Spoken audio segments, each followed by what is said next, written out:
নমস্কার, চলে এলাম আবার একটা আপনাদের কাছে নতুন ভিডিও নিয়ে। কেমন আছেন রাজ্যবাসী? স্বাধীনতা দিবস খুব ভালোই পালন হলো, খুব সুন্দর। সকলকে স্বাধীনতা দিবসের আন্তরিক অভিনন্দন ও শুভেচ্ছা। সকলকে জাতীয়বাদীর ধন্যবাদ। জয় হিন্দ, বন্দে মাতারম। আজকে সারাদিন রাজ্যে কি দেখলেন? উপাসনাকে ডিম ছুঁড়ে মার। 3 মাসের রাজ্য সরকার বিরোধিতা রাখতে চাইছে না। শাসক থাকবে, বিরোধী থাকবে না, এটা কখনো হয়? নেত্রী মমতা বন্দ্যোপাধ্যায়ের সঙ্গে আপনার কম্পিটিশান। উপাসনা কি করলো?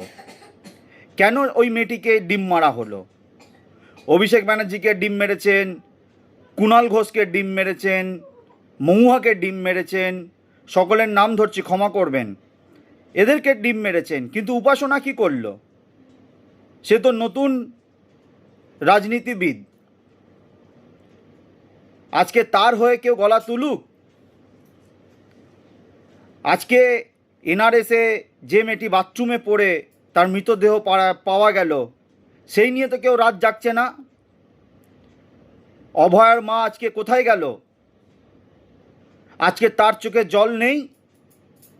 শুধু তার কন্যাটা তার নিজের কন্যা, আর বাংলার মেয়ে, ভারতবর্ষের মেয়ে, মা বোন, তাদের কোনো সম্মান নেই। সকলকে আমরা সম্মান করি, সকলকে শ্রদ্ধা করি, সকলকে সবসময় সুরক্ষিত রাখার জন্য আমাদেরকে সবসময় ভাই হিসাবে, বন্ধু হিসাবে পাশে থাকতে হবে। আজকে নেতাজিকে গুন্ডা বলছেন।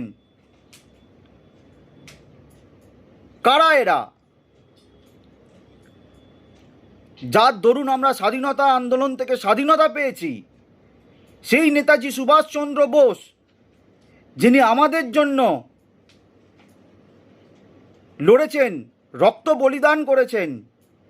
আজকে 15ই আগস্ট তাকে নিয়ে কোনো জায়গায় একটা বক্তব্য কেউ রাখলো না। তারকে যে এরকম নিন্দনীয় গুন্ডা বলে তাকে অপমান করা হলো, সেইটা নিয়ে কেউ কথা তুলল না। কিন্তু নেতাজি ছাড়াই আজকে স্বাধীনতা দিবস পালন করা হলো। বাহ, খুব সুন্দর। রাজ্য সরকারের কাছে আমি অনুরোধ করব, নেতাজি সুভাষচন্দ্র বোসকে নিয়ে যে বাজে কথা হয়েছে সেটার বিরুদ্ধে আপনি অ্যাকশন নিন। জয় হিন্দ, বন্দে মাতরম।